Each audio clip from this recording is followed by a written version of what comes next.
हमारे बीच में ही गंगा नारायण सिंह धनबाद से चली गया। अच्छा कर लिए, जोरदार से ताली होना चाहिए।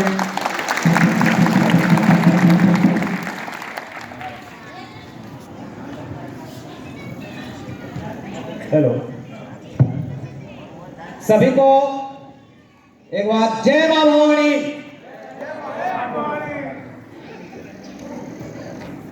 दुमका के इस पावन धरती पर मैंने पहली बार चरण स्पर्श किया है। दुमका के इस पावन धरती वीर तिलका माझी को मैं नमन करता हूं। साथ ही साथ मेलर मंच के केंद्रीय अध्यक्ष माननीय श्री दामोदर बाबू एवं मंच पर उपस्थित सभी अभिभावकगण, अतिथिगण, कार्यकर्तागण एवं तमाम अलग अलग जिले से आए हुए अतिथिगण, माताएं, बहनें, जुआ साथी, सभी का मैं हार्दिक हार्दिक अभिनंदन करता हूं। और साथ ही मैं मंच संचालक महोदय को बहुत बहुत धन्यवाद समय देने के लिए। मेलर मंच में जो आह्वान किया गया है कि हमें सरकार से आरक्षण चाहिए, तो ये आरक्षण क्या है, ये पहली बार नहीं बताई जा रही है, बल्कि ये 18 सालों से ये बताई जा रही है कि आरक्षण मिलने से क्या लाभ होगा। तो क्या लाभ होगा, इसका थोड़ा सा मैं विश्लेषण करना चाहूंगा। राजतंत्र के बाद प्रजातंत्र आई, तो प्रजातंत्र की जो इमारत है वो कहां खड़ी है, ये आप लोगों को जानना होगा।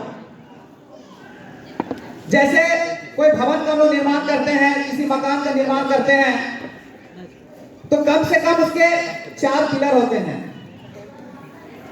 उसी प्रकार प्रजातंत्र का भी 4 पिलर है।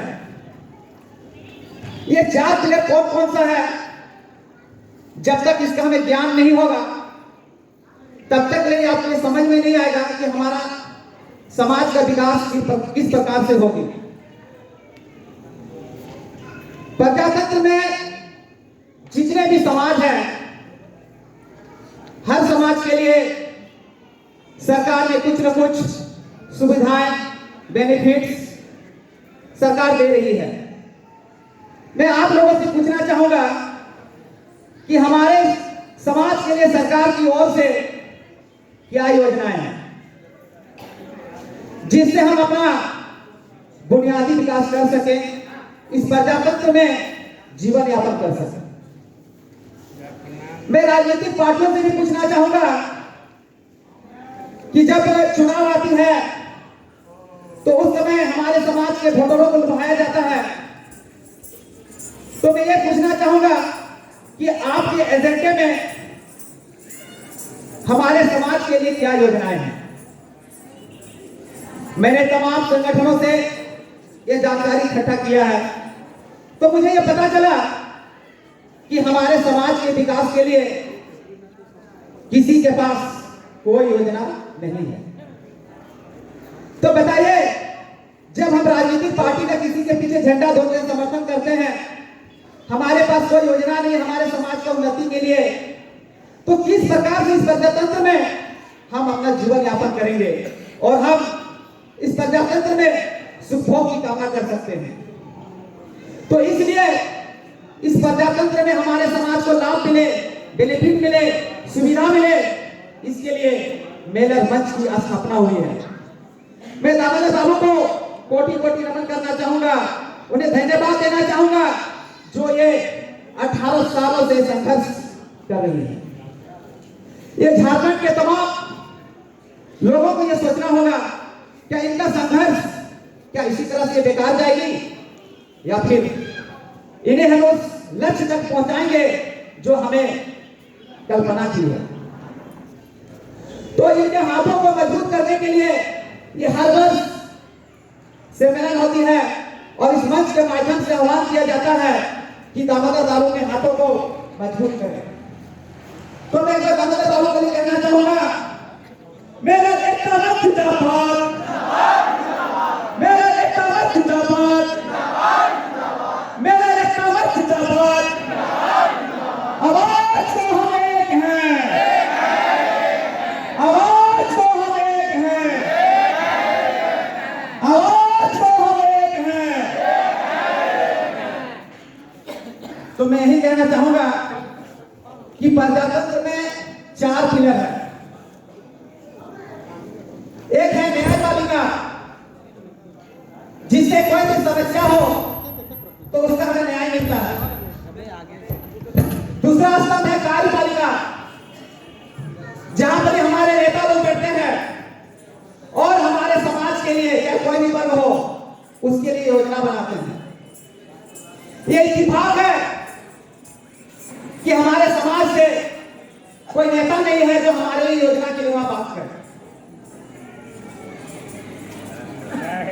तीसरा जो स्तंभ है विधायिका, जहां पर नियम बनाकर कार्यपालिका में उसको इंप्लीमेंट किया जाता है। और चौथा स्तंभ है प्रेस, मीडिया का। तो हमारे समाज में वैसे पत्थर मीडिया भी नहीं है जो हमारे बातों को निरंतर सरकार के कानों तक पहुंचाए।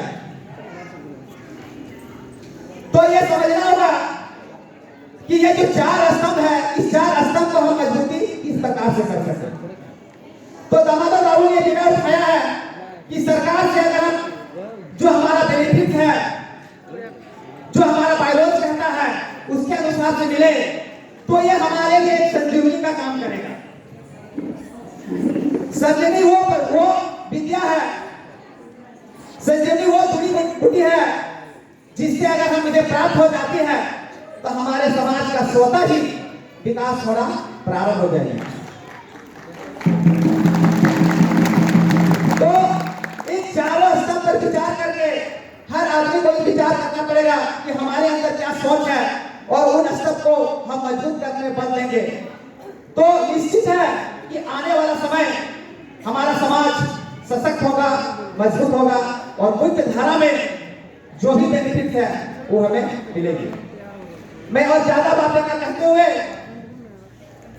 मैं अंतिम 2 बातें, 2 लाइन आप लोगों के बीच रखना चाहूंगा।